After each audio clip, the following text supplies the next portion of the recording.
আমার স্বামীকে একটা কথা বলতে চাই।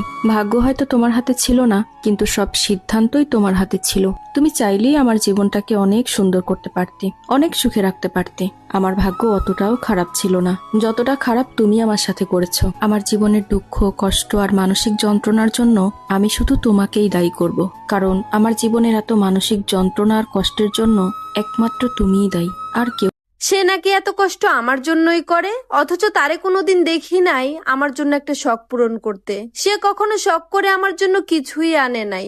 আমি কিছু বললে আমার কথার গুরুত্ব দিতেও দেখি নাই কখনো। সে এটা জানে না একটা সময় আসে যখন মানুষের শখ বলতে আর কিছুই থাকে না, তারপরেও সবাই বলবে সে নাকি এত কষ্ট আমার জন্যই করে। বোনেরা ভাইয়ের বাড়িতে খেতে আসে না, আসে একটু আপন হতে। বোনেরা নিতে আসে না চাল ডাল টাকা পয়সা, নিতে আসে ভাইয়ের সেই আগের ডাকটা, এই বোন খাইছিস। বোনেরা জানে ভাইয়ের সংসারে তার জায়গা সীমিত, তাই বোনদের চাহিদাও ভাইয়ের কাছে কম থাকে।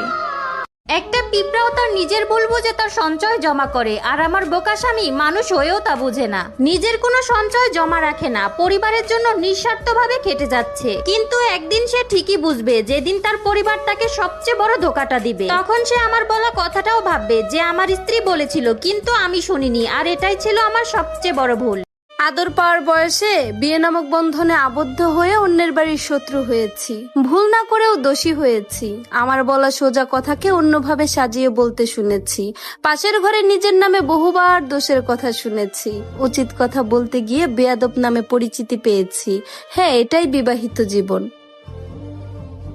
আমার সন্তান আমার পৃথিবী, আমি তাকে বকা দিব, শাসন করব, আবার তার জন্য আমি আমার জীবনও দিয়ে দেব। কিন্তু আমার সন্তানের দিকে কেউ বাঁকা নজরে তাকালেও তাকে আমি কখনোই ক্ষমা করব না। হোক সে আমার স্বামী, হোক সে আমার মা, হোক যে কেউ। আমার সন্তানকে যে ভালোবাসতে পারবে না, আমার থেকে সে 100 হাত দূরে থাকো। আমি তার বউ হয়েছি ঠিকই, কিন্তু তার মনের মতো হতে পারলাম না, আর তাই আমাকে নিয়ে তার কখনো শখ হয় না। মুখ ফুটে কিছু না চাইলে তার কাছ থেকে কিছুই পাই না।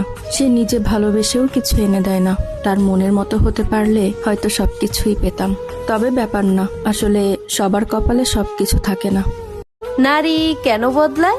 নারী বদলায় যখন তার ভালোবাসার দাম হারায়। নারী বদলায় বারবার বোঝানোর চেষ্টা করেও ব্যর্থ হলে। নারী বদলায় নীরবে একা একা। নারী বদলায় সম্মান আর ভরসা তুচ্ছ হলে। নারী বদলায় ধৈর্যের শেষ সীমানায় পৌঁছে। কিন্তু মনে রাখবেন, নারী এমনি এমনি বদলায় না, তার পরিবর্তনের পেছনে থাকে নীরব গল্প। হাত পুড়িয়ে প্রথম রান্নাটা করেছিলাম আমি আমার বাবার জন্য, পুরা রুটি আর পুরা ভাজি। তখন বাবার প্রশংসার প্রত্যেকটা লাইন আজও কানে বাজে। আম্মুকে বলেছিল, দেখো আমার মেয়ের মতন রান্না তুমি এখনো করতে পারো না।